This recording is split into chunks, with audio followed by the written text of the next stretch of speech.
لبيك اللهم لبيك لبيك لا شريك لك لبيك إن الحمد والنعمة لك والملك لا شريك لك. الحمد للہ رب العالمین والصلاة والسلام علی سید الانبیاء والمرسلین اما بعد اعوذ باللہ من الشیطان الرجیم بسم اللہ الرحمن الرحیم وَأَتِمُّ الْحَجَّ وَالْعُمْرَةَ لِلَّهِ فَإِنْ أُحْصِرْتُمْ فَمَا اسْتَيْسَرَ مِنَ الْهَدْيِ صدق اللہ العظیم. اللہم صلی علی محمد وعلی آل محمد وبارک وسلم.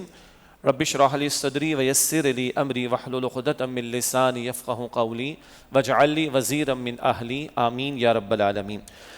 الحمدللہ آج یہاں ہم قرآن اکیڈمی DHA کراچی کے مسجد جامع القرآن میں موجود ہیں اور معمول کے مطابق ہر سال ہم حج تربیتی ورکشاپ کا یا سیشن کا اہتمام کرتے ہیں اور آج مئی کی 4 تاریخ 2025 ہے. یہ تاریخ بتانے کی وجہ یہ ہے کہ انشاءاللہ یہ ریکارڈنگ بعد میں بھی استعمال ہوگی اور ماضی کی ایک ریکارڈنگ ہماری تھی سن 2018 کی، یعنی 7 سال اس کو ہو چکے ہیں اور الحمدللہ ہمارے علم ہے کہ بہت سارے لوگوں کو پاکستان میں بھی اور پاکستان سے باہر بھی اور حتیٰ کہ حج کے موقع پر بھی اور عمرے کے موقع بھی ان کو اس سے فائدہ ہوا تھا. تو جو لوگ ماشاءاللہ 3-4 گھنٹے اس وقت ہمارے ساتھ شریک ہوں گے ان کا بھی شکریہ کہ ان کی موجودگی میں یہ ورکشاپ یا تربیتی سیشن منعقد بھی ہوگا اور انہیں بھی فائدہ ہوگا اور اس ریکارڈنگ کا فائدہ آگے بہت سے لوگوں کو بھی ہو جائے گا. اس وقت میرے پیش نظر ہے سورۃ البقرہ کی آیات 196 تا 203. یہ مقام ہے جہاں حج کے حوالے سے چند پہلو بیان کیے گئے. کوئی تفصیلات فقہی مسائل کے بیان کرنا مقصود نہیں ہے، لیکن ان میں سے 2-3 باتیں جن کا ذکر بعد میں بھی آئے گا ہمارے تربیتی سیشن میں، اور یہ وہ مقام ہے کہ اگر ذہن نشین رہے تو بعد میں انشاءاللہ حج کی ادائیگی کے موقع پر جب ہم قرآن پاک کا مطالعہ کریں گے، کچھ کتابوں کا مطالعہ کریں گے تو اس مقام کی تشریح بھی پڑھ لیں گے تو ہمیں فائدہ ہوگا. تو اس وقت مختصر یعنی ترجمے کے ساتھ مختصر وضاحت کرنا مقصود ہوگی. سورہ بقرہ کی آیت نمبر 196 اللہ تعالیٰ نے فرمایا کہ وَأَتِمُّ الْحَجَّ وَالْعُمْرَةَ لِلَّهِ اور حج اور عمرہ پورا کرو اللہ تعالیٰ کی رضا کے لیے. اہم بات اخلاص نیت، ہر عمل اس میں مقصود ہی ہو کہ اللہ تعالیٰ ہم سے راضی ہو جائے. آگے کچھ احکام ہیں. فرمایا کہ فَإِنْ أُحْصِرْتُمْ فَمَا اسْتَيْسَرَ مِنَ الْهَدْيِ اور اگر تم راستے ہی میں روک لیے جاؤ تو جیسی قربانی میسر ہو پیش کر دو. وَلَا تَحْلِقُوا رُؤُوسَكُمْ حَتَّى يَبْلُغَ الْهَدْيُ مَحِلَّهُ اور جب تک قربانی اپنے مقام پر نہ پہنچ جائے سر نہ منڈاؤ. اب یہ مسئلہ ہے، کبھی اگر سفر حج کے دوران میں کہیں کسی کو روک لیا گیا یا گھیر لیا گیا اور وہ آگے نہیں جا سکتا تو کیا کرے گا؟ تو قربانی کے مقام سے مراد حدود حرم میں قربانی کا پیش کیا جانا، اس کے بعد ہی وہ حالت احرام سے باہر آ سکے گا. اس مسئلے کی مزید تفصیل بھی ہے، اس وقت ہمیں اس کی زیادہ ضرورت نہیں. آگے فرمایا فَمَنْ كَانَ مِنْكُمْ مَرِيضًا أَوْ بِهِ أَذًى مِنْ رَأْسِهِ فَفِدْيَةٌ مِنْ صِيَامٍ أَوْ صَدَقَةٍ أَوْ نُسُكٍ.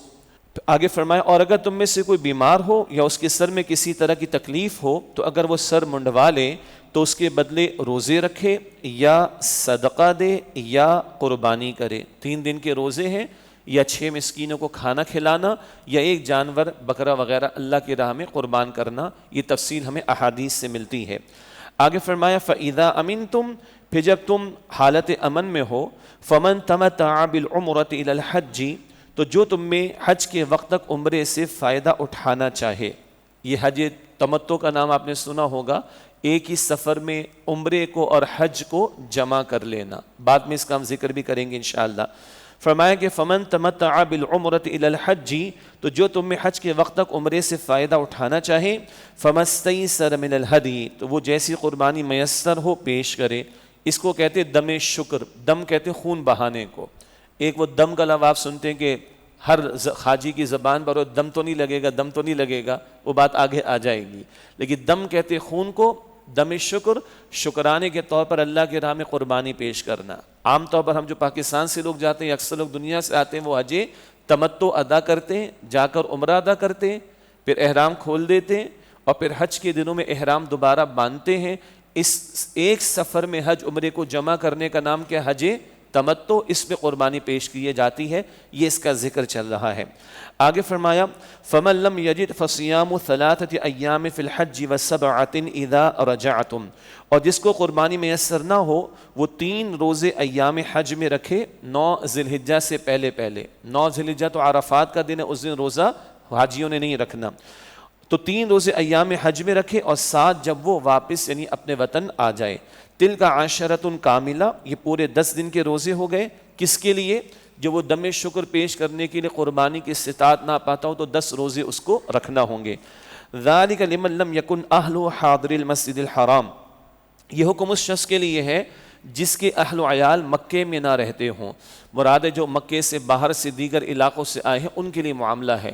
مکے والے تو جب چاہیں گے عمرہ ادا کر لیں گے، وہ افراد کرتے ہیں، حج کا احرام باندھتے ہیں، عمرہ جب بھی ان کو ادا کرنا ہوگا وہ ادا کر لیں گے۔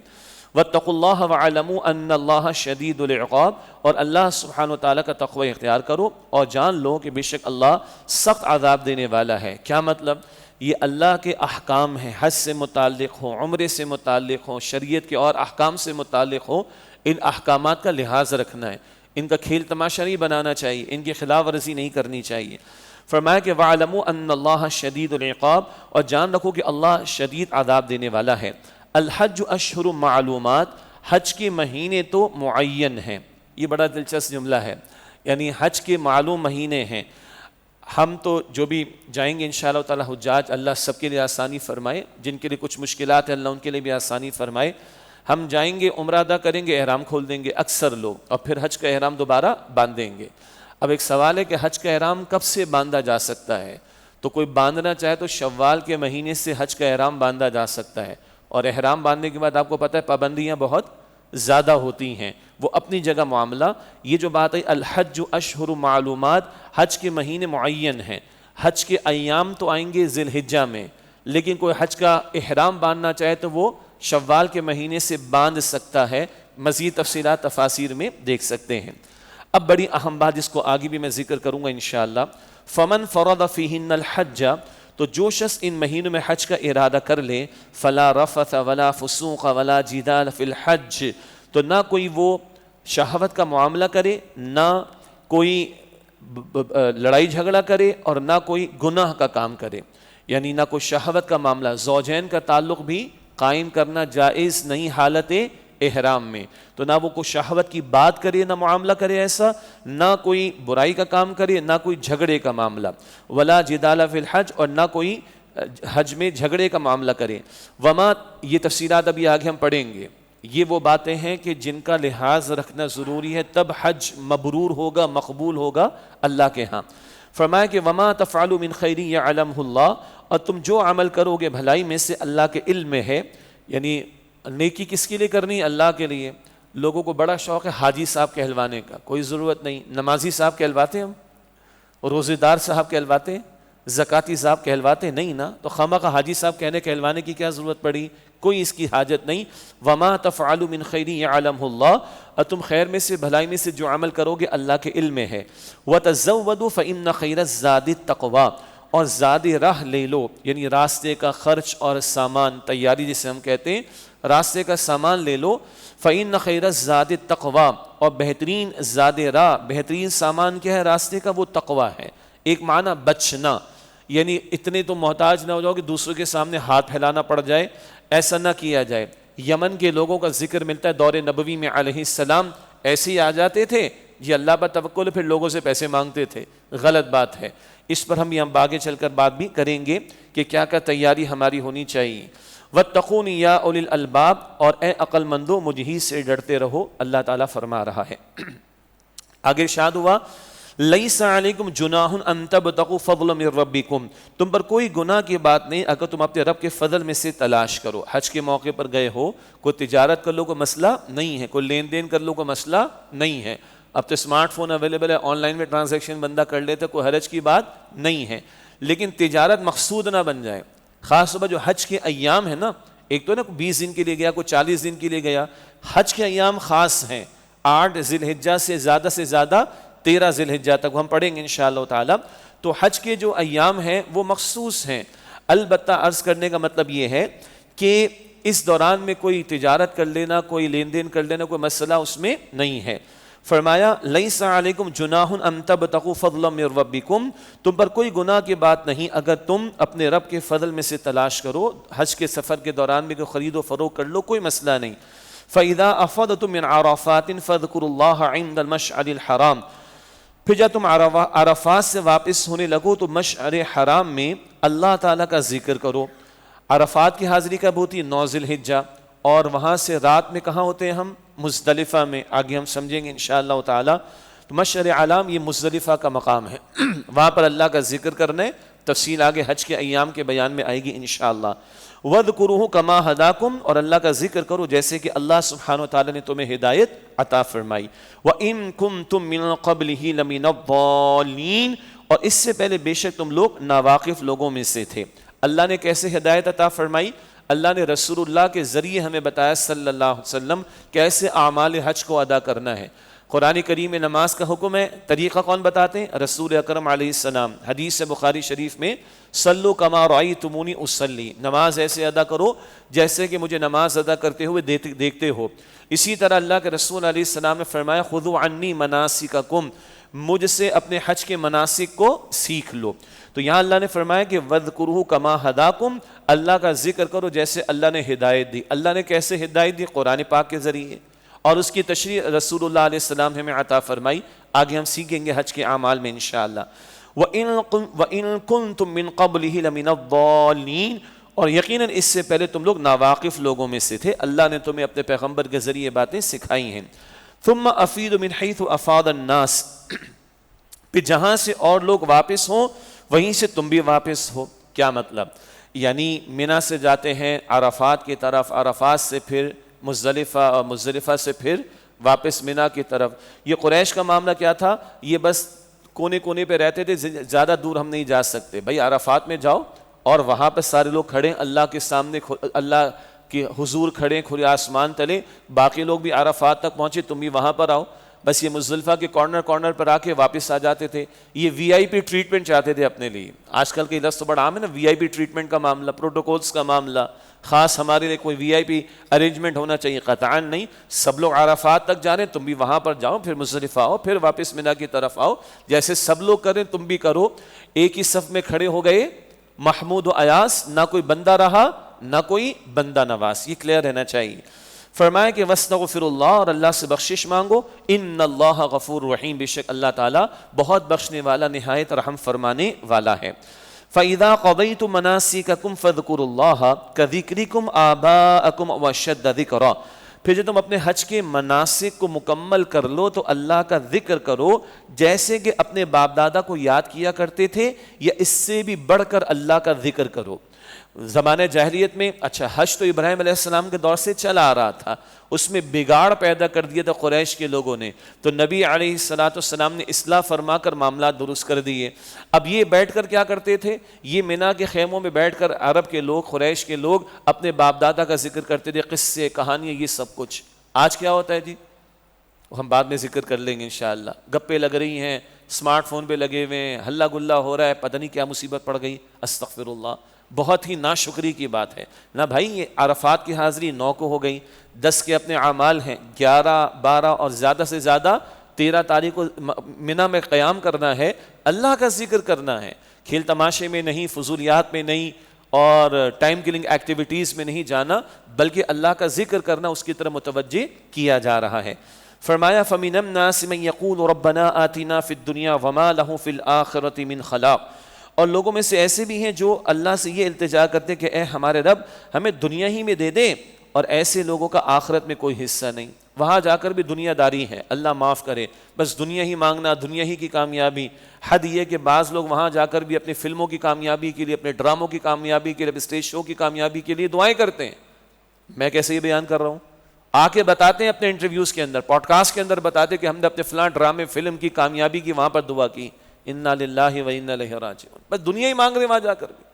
اللہ تعالیٰ محفوظ رکھے۔ اگلی آیت سب کو یاد ہے، وَمِنْهُم مَن يَقُولُ، اور لوگوں میں سے وہ بھی ہیں جو یہ دعا کرتے ہیں، رَبَّنَا آتِنَا فِي الدُّنْيَا حَسَنَةً وَفِي الْآخِرَةِ حَسَنَةً وَقِنَا عَذَابَ النَّارِ، اے ہمارے رب ہمیں دنیا میں بھی بھلائی عطا فرما اور ہمیں آخرت میں بھی بھلائی عطا فرما اور ہمیں آگ کے عذاب سے بچا لے۔ اللہ تعالی ہم سب کے حق میں دعا قبول فرما۔ ہم کو یاد تو ہے لیکن حسنہ بہت بڑا لفظ ہے، دنیا کی بھی حسنہ بہت بڑا لفظ ہے، آخرت کی بھی حسنہ بہت بڑا لفظ ہے، لیکن اس وقت میں نے عرض کیا تھا کہ ترجمہ تھوڑی سی وضاحت، اس مقام کا اگر مطالعہ بھی کریں گے تو فائدہ ہوگا حج پر جانے والوں کو انشاءاللہ تعالی۔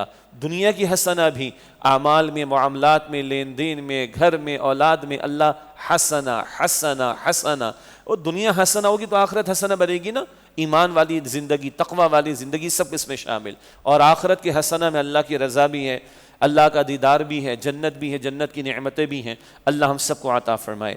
اولئک لہم نصیب مما کسبوا، یہ وہ لوگ ہیں جن کو ان کے کاموں کا حصہ، جن کے لیے ان کے کاموں کا حصہ جو انہوں نے کمائی کی وہ تیار ہے، واللہ سریع الحساب، اور اللہ تعالیٰ جلد حساب لینے والا ہے۔ اس وقت کی نشست میں اس تذکیر و یاد دہانی کی آخری آیت ہے، وَاذْكُرُوا اللَّهَ فِي أَيَّامٍ مَعْدُودَاتٍ، اور اللہ کا ذکر کرو گنتی کے چند دنوں میں۔ بہت اہم بات ہے، گنتی کے چند دن کتنے ہیں اور کون سے ہیں قرآن کریم میں نہیں بتایا گیا۔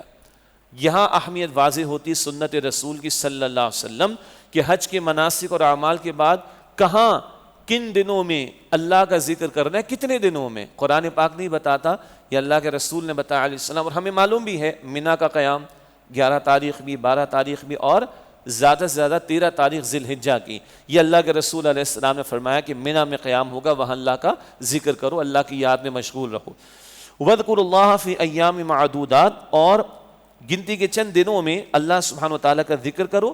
فَمَن تَعَجَّلَ فِي يَوْمَيْنِ فَلَا إِثْمَ عَلَيْهِ، پس اگر کوئی جلدی کرے اور 2 ہی دن میں واپس آ جائے تو کوئی حرج کی بات نہیں۔ وَمَن تَأَخَّرَ فَلَا إِثْمَ عَلَيْهِ، اور جس نے تاخیر کی یعنی 13 تاریخ تک بھی رکا رہا اس پر کوئی حرج کی بات نہیں، یعنی 12 تاریخ کی رمی ہم سمجھیں گے بعد میں، وہ کر کے واپس آ جائیں تو کوئی حرج نہیں، اور کوئی 13 تک رکے تو کوئی حرج نہیں۔ یہ کیوں کہا جا رہا ہے کوئی حرج نہیں؟ آگے بڑا پیارا جملہ، لمن اتقى، اس کے لیے جو تقوی اختیار کرے۔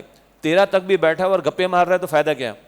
جی اللہ کا ذکر کرو۔ اور ہاں اللہ کے نبی علیہ السلام نے 13 تاریخ کا بھی قیام فرمایا ہے، یہ مسنون عمل ہے، جن کے لیے سہولت ہو، بعض لوگوں کی فوراً فلائٹ بھی ہوتی، لیکن جن کے لیے سہولت ہو تو گئے کہے کے لیے وہیں رہیں، 13 تاریخ کی بھی رمی کریں، اس کا بھی اپنا اجر ہے۔ فرمایا کہ واتقوا اللہ، اور اللہ کا تقوی اختیار کرو، وَاعْلَمُوا أَنَّكُمْ إِلَيْهِ تُحْشَرُونَ، اور جان لو کہ بے شک تم اللہ سبحانہ وتعالی کی طرف لوٹائے جاؤ گے۔ سورۃ البقرہ کی آیت نمبر 196 تا 203، یہ بڑی اہم آیات ہیں، میں نے ترجمہ کیا، ذرا سی وضاحت کی، بعد میں گزارش کروں گا چند تفاسیر کا مطالعہ کر لیں۔ مفتی شفیع صاحب رحمۃ اللہ علیہ کی معرف القرآن ہے، مولانا مودودی علیہ رحمہ کی تفہیم القرآن ہے، ہمارے استاد ڈاکٹر اسرار صاحب رحمۃ اللہ علیہ کی بیان القرآن ہے، تو اگر ان مقامات سے ان آیات کا مطالعہ کر لیں گے تو انشاءاللہ مزید فائدہ ہوگا۔ تو یہ تو تھا تذکیر کا کچھ بیان اسی حج کے تعلق سے۔